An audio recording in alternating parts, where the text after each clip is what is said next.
네, 오늘 7월 24일 금요일 새벽 예배 나오신 우리 성도님들을 환영합니다.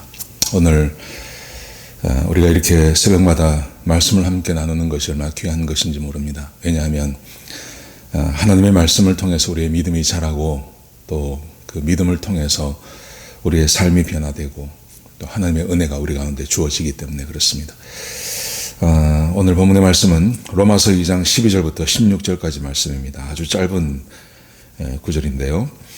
현재 지금 우리가 1장과 2장을 함께 나누는 그 중요한 그 목적, 사도 바울이 지금 나누고 있는 사도 바울의 중요한 목적은 왜 사람에게 복음이 필요한가에 대한 설명을 계속해 나가고 있습니다. 왜 필요하냐 하면 하나님의 심판 때문에 그렇습니다. 하나님께서는 사람이 행한 대로 보응하신다고 말씀하십니다. 이것은 우리 기독교만이 아니라 다른 종교에서도 이런 이야기를 하고 있지 않습니까? 사람은 이 땅에서 어떻게 살았냐에 따라서 지옥을 가기도 하고 천국에 가기도 한다. 이런 것을 다 가지고 있는데 사도 바울은 아주 구체적으로 왜 사람에게 복음이 필요하냐 하면 하나님께서 각 사람이 행한 대로 보응하기 때문에 그렇습니다. 이렇게 말합니다. 그러면서 선을 행하는 자에게는 하나님께서 영생을 주시고 또 당을 지어서 진리를 따르지 아니하고 불의를 행하는 자들에게는 진노와 분노가 그에게 임할 거라고 말씀하십니다. 그러면서 1장에서는 이방인에 대해서 이방인의 심판에 대해서 말씀하셨고 2장 초반절에서는 유대인도 이방인과 다르지 않다. 우리가 율법을 알고 있고 하나님을 알고 있다고 해서 그 사람이 범죄하지 않는 게 아니다. 사람은 유대인도 동일하게 이방인과 같이 범죄하고 죄를 짓고 있다. 이렇게 말씀을 하십니다. 그래서 사람에게는 복음이 필요하다. 이런 뜻이 되겠습니다. 근데 이제 우리가 여기 오면 한 가지 질문을 하게 됩니다. 우리가 이제 전도를 하거나 아니면 초신자 중에 이런 질문을 하는 분들이 계십니다. 아니, 그러면 복음을 듣지 못하고 죽은 사람들은 어떻게 됩니까? 두 가지 의미가 있을 수 있습니다. 그 복음을 듣지 못했다는 것은 첫 번째는 우리의 조상들, 예를 들어서 이런 말들 하시는 분들이 계시죠. 그러면 세종대왕은 어디 가셨습니까? 아니면 이순신 장군은 어디 가셨습니까? 지옥 갔습니까? 천국 갔습니까? 이런 질문을 하게 됩니다. 혹은 복음을 듣지 못하고 죽었다고 하는 것은 우리 세계 안에도 복음을 듣지 못하고 죽는 사람들이 많이 있습니다. 그런데 특별히 어린아이들, 태어나서 얼마 되지 않아서 죽은 아이들은 그럼 어떻게 됩니까? 이런 질문을 하고 있습니다. 오늘 본문이 거기에 대한 답을 주는 것이라고 저는 생각합니다. 자, 12절을 한번 보십시오. 12절에 보시면 무릇 율법 없이 범죄한 자는 또한 율법 없이 망하고 무릇 율법이 있고 범죄한 자는 율법으로 말미암아 심판을 받느니라. 율법이 없이 범죄한 사람들, 율법 없이 살아간 사람들, 그러니까 아까 조금 전에 말씀드린 어린아이 아니면 이순신 장군, 세종대왕님 이래처럼 우리 조상들 복음을 전혀 듣지 못하고 살았던 사람들, 그 사람들은 율법 없이 범죄한 사람들은 율법 없이 망하고 그 다음에 율법이 있고 범죄한 자는 율법으로 말미암아 심판을 받느니라. 율법이 있고 범죄한 자, 유대인을 말하죠. 이 사람들은 율법으로 인하여서 심판을 받습니다. 이렇게 말하고 이제 그 앞절이 중요한 거죠. 그러면 율법 없이 살아간 사람들은 어떻게 합니까? 율법 없이 범죄한 사람들은 그 율법 없이 그 사람들은 망하게 되어 있습니다. 이게 이제 구체적으로 어떤 의미인지는 우리가 잘 모르죠. 그런데 그 다음 말씀해 보시면 이게 어떤 의미인지를 우리에게 설명해 주고 있습니다. 자, 그게 14절부터 나와 있습니다. 13절을 지나서요. 14절부터 16절까지 이렇게 기록되어 있습니다. 14절에 보시면 율법 없는 이방인이 본성으로 율법의 일을 행할 때에는 이 사람은 율법이 없어도 자기가 자기에게 율법이 되나니 율법 없는 이방인이 본성으로 율법의 일을 행할 때에 자, 사람의 본성과 율법이 다르지 않다는 것입니다. 하나님께서 우리에게 주신 그 율법을 생각해 보십시오. 그 율법이 십계명 아닙니까? 근데 그 십계명의 내용을 보시면 사람의 십계명의 내용은 사람이 본성적으로 가지고 있는 도덕성과 동일하다는 것입니다. 자, 생각해 보십시오. 십계명을 보십시오. 나 외에 다른 신을 섬기지 말라. 우상을 숭배하지 말라. 하나님의 이름을 망령되이 일컫지 말라. 안식일을 지켜라. 이 네 가지는 하나님에 대한 것입니다. 만약에 사람이 그게 꼭 하나님은 아니라 하더라도 어떤 종교를 믿는다면 당연히 그 종교만 믿어야 되지 않습니까? 그건 누구나 인정하는 겁니다. 나 외에 다른 신을 섬기지 말라. 그 다음에 우상을 숭배하지 마라. 그리고 그 하나님의 이름을 망령되이 일컫지 말라. 이것은 그 어떤 종교를 믿든지 그 종교에는 다 해당이 되는 겁니다. 사람들이 다 알고 있는 겁니다. 하나님을 섬기면서 다른 신을 섬길 수 없는 거죠. 그리고 안식일을 지켜라. 그 신을 섬기는 그 날짜를 섬기는 것은 이것은 율법이 아니고 기독교만 아니라 모든 종교에 다 있는 겁니다. 사람의 본성 가운데 이렇게 해야 된다는 것을 알고 있다는 거죠. 이건 하나님에 대한 것이고요. 그 다음에 6가지 사람에 대한 것인데 부모를 공경해라. 살인하지 마라. 간음하지 마라. 도둑질하지 마라. 거짓 증거하지 마라. 그리고 탐내지 마라. 이웃의 것을 탐내지 마라. 6가지 아닙니까? 이거 6가지는 사람의 본성 가운데 그대로 있는 겁니다. 부모는 당연히 섬겨야 되죠. 간음하지 마라. 간음하면 안 된다는 거 다 알고 있지 않습니까? 도둑질하지 마라. 거짓말하지 마라. 이웃의 것을 탐내지 마라. 이거 다 알고 있는 거 아닙니까? 그러니까 율법이라는 것이 뭐 특별한 기독교인들에게만 특별히 요구하는 게 아닙니다. 오늘 사도 바울이 말하는 것처럼 이방인의 본성으로 율법의 일을 행할 때에는 사람이 가지고 있는 본성, 그 도덕성만 있어도 율법은 얼마든지 행할 수 있다는 것입니다. 부모를 공경하라, 살인하지 마라, 간음하지 마라, 도둑질하지 마라, 거짓 증거하지 마라, 이웃의 것을 탐내지 마라. 이것은 하나님을 믿지 않아도 어느 문화에 가도 이것은 다 통용이 되는 도덕성이라는 것입니다. 제가 말씀드렸는데요. 이 도덕성이라는 것은 사람만 가지고 있는 겁니다.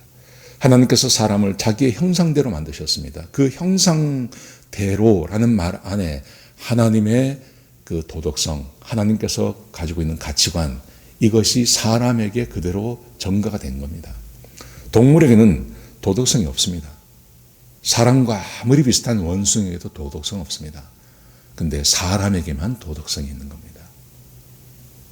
자, 보십시오. 그래서 율법 없는 이방인이 본성으로 율법의 일을 행할 때에는 그 사람은 율법이 없어도 자기가 자기에게 율법이 되나니, 자기가 자기에게 율법이 된다는 겁니다. 얼마든지 안다는 겁니다. 부모를 공경해야 된다. 다 안다는 겁니다. 간음하면 안 된다는 거 다 안다는 겁니다. 간음을 하면 이게 죄라는 거 다 안다는 겁니다. 이게 세상의 도덕, 세상에 있는 그 법에도 그대로 다 적용되지 않습니까? 이거 다 그대로 적용되는 겁니다. 그러니까 이건 율법을 모른다고 해서 이런 일을 율법을 몰라서 내가 이런 일을 했습니다. 내가 율법을 모르기 때문에 예를 들어서 살인했습니다.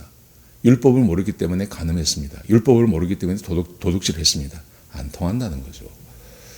이것은 뭐 세종대왕도 이순신 장군도 이거 다 안다는 겁니다. 그래서 하나님께서는 하나님만 특별히 사람들에게 뭔가를 요구한 것이 아니라 하나님께서 사람을 창조하실 때 사람의 마음 가운데 하나님의 율법을 지키도록 하는 것을 도덕성을 부어주셨고 사람은 그 도덕성을 지키며 살아가야 하는 존재로 만들어졌다는 것입니다. 그래서 심판때가 되면 그걸 가지고 심판하신다는 거죠. 이거는 율법과 다른 것이 아무것도 없다는 것입니다. 자, 보십시오. 그래서 15절에 보시면 이런 이들은 그 양심이 증거가 되어, 양심, 사람의 양심이 있죠. 이 양심과 율법이 똑같은 겁니다. 다르지 않습니다. 간음하지 마라, 도둑질하지 마라, 이웃의 것을 탐내지 마라. 양심 아닙니까? 이거 가르치지 않아도 아는 거 아닙니까? 누구든지 다 알고 있는 겁니다. 양심이 그 증거가 되어 그 생각들이 서로 혹은 고발하며 혹은 변명하여 그 마음에 새긴 율법의 행위를 나타내느니라. 사람의 마음 가운데 양심이라는 것이 있고 그 양심을 가지고 서로 이 생각들이 서로 혹은 고발하며 변명하여 그 마음에 새긴 율법의 행위를 나타내느라. 사람이라는 것은 도덕을 배웁니다. 도덕을 배운다고 해서 그대로 행하는 것은 아니죠. 자기의 양심이 있고 생각이 있고 배운 도덕이 있습니다. 도덕적인 것이 있습니다. 이게 서로 마음 안에서 서로 갈등하고 생각하면서 뭔가 행위를 한다는 거죠. 사람은 행위를 하게 되어 있습니다. 뭔가를 행위할 때 그가 가지고 있는 도덕성, 그가 알고 있는 도덕의 기준, 이것을 가지고 어떨 때는 갈등도 하고 이렇게 하면서 살아가고 있는 겁니다. 다행히 좋은 도덕적인 교육을 받은 사람은 아무래도 좀 지키며 살겠죠. 그런데 이것을 배우지 않고 그렇게 해도 괜찮다고 하는 문화권 안에서 살아가면 이것들을 다 어기며 살아가게 되는 것이죠.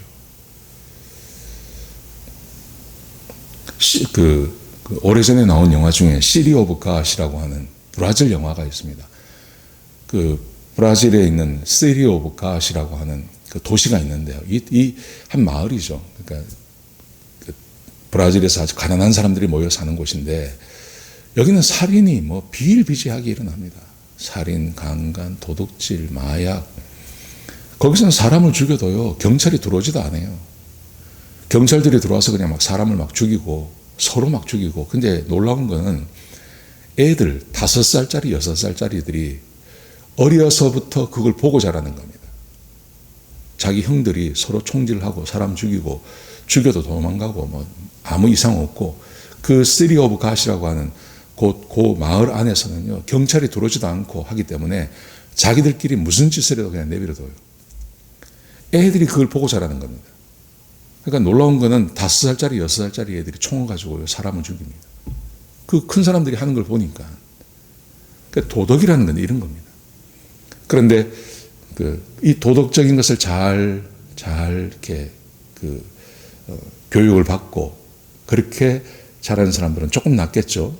조금 낫겠죠. 자, 그런데 이제 문제가 있습니다. 13절에 보시면 이렇게 말씀하십니다. 하나님 앞에서는 율법을 듣는 자가 의인이 아니요 오직 율법을 행하는 자라야 의롭다 하심을 얻느니라. 하나님께서 사람을 심판하시는데 사람이 행한 대로 심판하십니다. 그런데 하나님께서는 율법을 아는 자가 아니라, 도덕을 아는 자가 아니라 도덕을 행해야 된다고 말씀하세요. 그러면 사람이 자기 양심에 따라서 자기가 이거 하면 안 된다는 것은 알고 있지만 그것을 지키며 사는 사람이 얼마나 있습니까? 아무도 없다는 겁니다. 아무도 없습니다. 그래서 복음이 필요하다는 겁니다. 그래서 예수님께서 사람을 위해서 이 땅에 오셔서 도덕을 지켜내고 양심을 가지고 살아가는 사람들 중에 그 양심이 말하는 대로 그것을 다 지켜내며 사는 사람은 없습니다. 10가지, 11가지도 아니고 12가지도 아니고 이 10가지 안에서 남의 것을 탐내지 아니하고 살아가는 사람이 누가 있습니까? 없습니다. 그래서 하나님은 사람이 행한 대로 갚아주십니다. 율법을 모른다고요? 아닙니다. 사람의 양심이 이미 율법을 다 알고 있습니다. 그런데 문제는 안다고 해서 그대로 사는 사람이 없다는 겁니다. 그 죄와 모든 것을 다 행하고 살지 않습니까? 이번에 서울시장이 죽었죠. 자살했지 않습니까? 근데 놀라운 건 이 사람이 옛날에 오래전도 아니면 이 서울시장 하기 전에 이 사람이 여성의 인권을 세우고 여성 그렇게 강간당하고 이런 사람들, 성추행 당한 사람들 변호하던 사람입니다. 그 사람이. 그 변호했던 사람이에요. 그래서 지지받고 서울시장 됐는데 자기가 권세를 가지니까 똑같은 짓 하지 않습니까? 그게 사람입니다. 도덕성을 가지고 있지만 그 도덕성을 지켜내며 사는 사람, 군자는 없다는 거죠. 여러분, 그렇기 때문에 사람은 자기 스스로 율법을 알든 모르든 자기 양심을 따라 온전히 사는 사람이 없고, 그리고 율법을 알아도 그 율법을 지켜내는 사람이 없습니다. 사람은 다 죄인입니다. 사람은 다 지옥 갑니다. 하나님의 심판의 대상입니다. 여러분, 그래서 우리에게 복음이 필요한 겁니다. 예수님께서 오셔서 우리를 위해서 십자가에 못 박혀 죽으시고 그 예수님을 믿음으로 구원받는 길을 열어놓지 않으면 사람은 율법을 알든 율법을 모르든 모두 하나님의 심판의 대상이고 징계의 대상이 되는 거죠. 참으로 감사한 것은 하나님께서 이런 우리를 아시고 예수님께서 오셔서 대속의 제물이 되어주시고 예수를 믿기만 하면 구원받을 수 있는 그 길을 우리에게 열어주신 것입니다. 이 은혜가 얼마나 큰지 모릅니다. 이 은혜가 얼마나 큰지 모릅니다. 여러분, 우리가 그렇게 구원받았다는 것 아시기 바랍니다. 그렇다고 해서 내가 구원받았기 때문에 율법을 지키지 않아도 된다. 그거 아닙니다. 그 구원을 받게 하신 목적이 이 율법이라는 게 말씀드린 것처럼 양심과 떨어져 있는 게 아니고요. 율법이라는 것은 사람의 양심 가운데 이렇게 살아야 된다는 겁니다. 사람이 이렇게 살아야 된다. 이것은 하나님께서 사람에게 주신 것입니다. 그러므로 구원해 주셨다는 말의 의미는 무슨 말이냐면 다시 하나님과 연결이 되었고 하나님의 영이 우리 가운데 와 있기 때문에 그렇게 살 수 있다는 것입니다. 이제는 그렇게 살 수 있고 하나님께서 우리에게 그것을 기대하시며 그렇게 하나님의 말씀을 따라 사는, 율법을 지키며 사는, 하나님께서 사람을 만드신 목적대로 살아가는 그 사람들에게 하나님께서 은혜와 축복과 하나님께서 함께 동행해 주시는 삶을 살게 되는 것입니다. 오늘 왜 우리에게 복음이 필요한지 함께 말씀을 나누었습니다. 오늘 이 말씀이 우리에게 은혜가 되었으면 좋겠습니다. 우리 같이 한번 기도하시겠습니다. 아버지 하나님, 귀한 말씀 주셔서 감사합니다.